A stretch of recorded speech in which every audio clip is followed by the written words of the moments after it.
হঠাৎ করে এখন মনে পড়লো যে আমি তো এই লাইনটা মিস করে গিয়েছি, আমি তো বলিনি।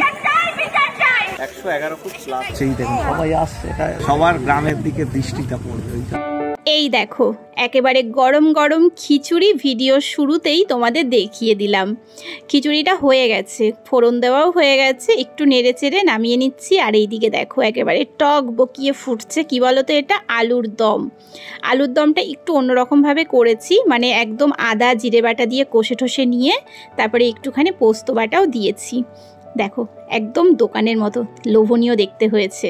চলো একদম তৈরি খিচুড়ি, গরম গরম আলুর দমও তৈরি। আর এদিকে পটলটা কেটে রাখলাম, পরে গরম গরম ভাজবো।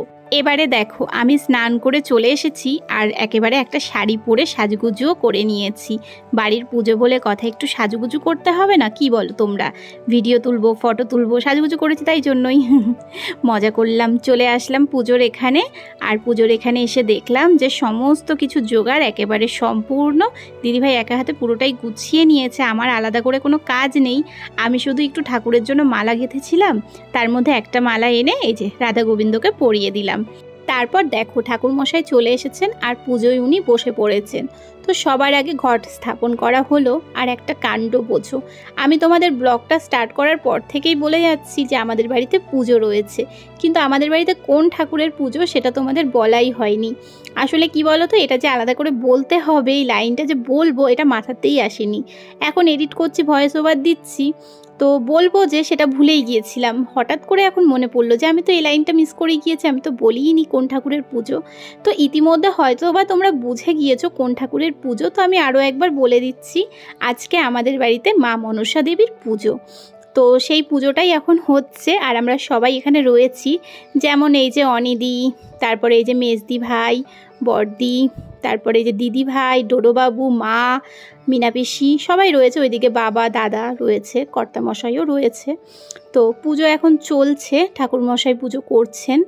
আর এখন অঞ্জলি দেব আমরা, তার আগে হবে হচ্ছে আরতি। তো আরতি শুরু হয়ে গিয়েছে, সবার আগে পঞ্চপ্রদীপের আরতিটা হচ্ছে।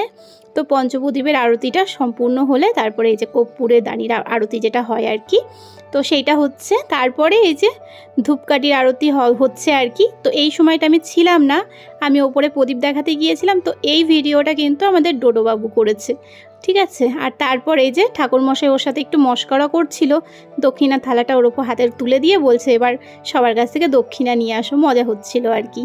তো যাই হোক চলো, পুজো ইতিমধ্যেই সম্পূর্ণ হয়েছে। এবারে সবার মাথায় শান্তির জল ছিটানো হচ্ছে। আর আমি বললাম কর্তামশাইকে একটু বেশি করে শান্তির জল ছিটিয়ে দিতে, ওর মাথাটা বেশি বেশি গরম। তো এই নিয়ে একটু হাসাহাসি হলো ঠাকুরমশাইয়ের সঙ্গে। তারপর চলো তোমাদেরকে কাছ থেকে একটু ঠাকুর দেখিয়ে দিলাম।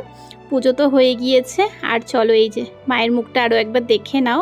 তারপরে এই যে বাবা বসে পড়েছে এখন চাল মাখতে, মানে চাল মাখা প্রসাদ যেটাকে বলে আর কি। বাবা দই, সন্দেশ, বাতাসা, কলা সব কিছু দিয়ে খুব সুন্দর করে একেবারে জম্পেস করে মাখে, দারুণ খেতে লাগে। চলো আমিও একটু ঠাকুরের সঙ্গে একটু ভিডিও তুলে নিলাম। তারপরে ওপরে এসে প্রসাদ খেয়ে একটুখানি শুয়ে পড়েছিলাম, আর একটু ফোন ঘাঁটছিলাম। তারপরে একটা সময় হলো যখন পেটটা গুড়গুড় করে উঠলো, খেয়ে দিয়ে নিলাম খিচুড়ি। তারপর দেখো বিকেলবেলা কর্তামশাই আমাদের নিয়ে চললো। কোথায় যাচ্ছে আমরা কিন্তু জানি না তখনও, আমাদেরকে শুধু নিয়ে যাচ্ছে, ঠিক আছে। তাড়াতাড়ি চলো, তাড়াতাড়ি করো, এই করে বাড়ি থেকে তো বের করলো, কিন্তু কোথায় নিয়ে যাচ্ছে জানতাম না। যাই হোক, যাচ্ছি তো যাচ্ছি, যাচ্ছি তো যাচ্ছি, যাচ্ছি তো যাচ্ছি, কোথায় যাচ্ছি কিচ্ছু জানি না। তো এই অবধি জানতাম না আর কি। তো চলো।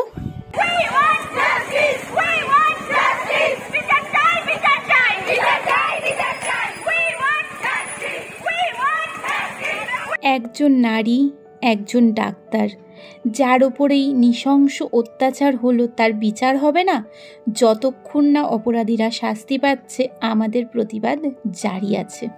এই তো আমরা আমাদের গন্তব্যে চলে এসেছি, আর এখন শেয়ার করে নেব তোমাদের সঙ্গে 111 ফুটের দুর্গা প্রতিমা। তিনবার একটা মাটির হলো, তারপরে ওই কালো ওটা ডাইস হলো, তারপরে এটা কাস্টিং হলো, মানে তিনটে ঠাকুরের।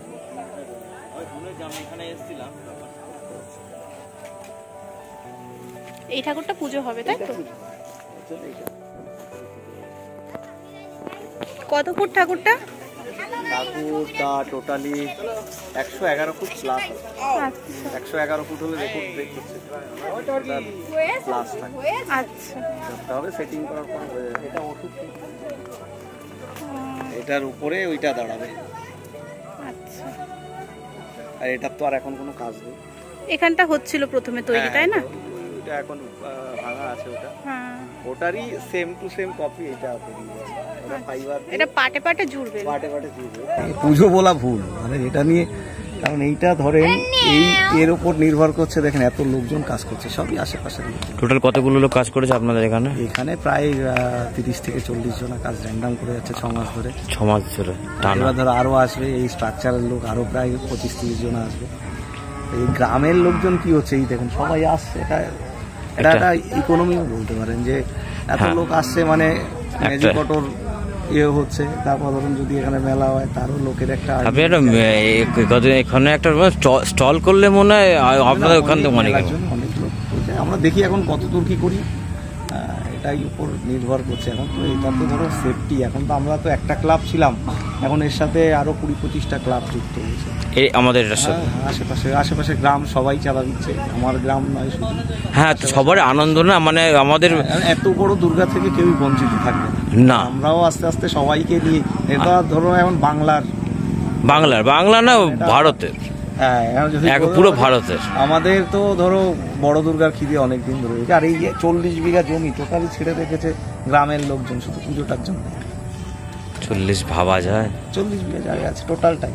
এখানে যদি 2-5 লাখ লোক চলে আসে, পুজো আপনাদের এখানেই হবে, তাই তো? হ্যাঁ, পুজোটা এই যে এখানে, এই যে মানে ওখানে থেকে এই অবধি আসবে স্ট্রাকচারটা। এই দিকটা টোটালি মুভ করা থাকবে, এই টোটাল জায়গাটা ফাঁকা পাচ্ছি। অসুবিধা হবে না, অসুবিধা হওয়ার কথাই না। এত বড়, এটা তো একটা প্রজেক্ট। সবাই হঠাৎ করে ভেবেছে যে ওই ঠাকুর উঠবে, ও ঠাকুর উঠানো সম্ভব নয়। না ওই ঠাকুর ওঠানো, ওটা ডাইস করে ফাইবার কাস্টিং করা হয়েছে, খুবই হালকা ম্যাটেরিয়ালে আছে। ওটা লোহা আর বাঁশের স্ট্রাকচারের সাথে ওটা দাঁড়াবে। একটু কস্টলি হয়ে গেল আমাদের, এই আর কি, গ্রামের পক্ষে কস্টলি আর কি। আপনাদের এখানে টোটাল বাজেট একটা আন্দাজ? বাজেট তো ওইভাবে বলা যায় না, তবে যা দিচ্ছে আমাদের গ্রামের লোকজন এখন অব্দি প্রায় 40 লাখ, মানে উপরবেলা সব দিয়ে দিচ্ছে। তোমার আমাদের মতো ছেলে পেলেই সবাই টাকাটা দিচ্ছে। এই পুজোটা বললাম না, শুধু পুজো নয়, এই পুজোটা হচ্ছে যদি বলো যে দৃষ্টি পড়া, সবার গ্রামের দিকে দৃষ্টিটা পড়বে, ওই কারণেই এই পুজো। কারণ ছোট পুজো তো আমরা 54 বছর ধরে করেছি, যখন তো কেউ আসেনি। বড়টা যখন করলাম তখন তো সব দিক থেকেই আসে, জানতে পারলো, গ্রামটাকে পরিচিতি ঘটানো, এছাড়া তো আর অন্য কোনো। এই গ্রামের নামটা কি? কামাল।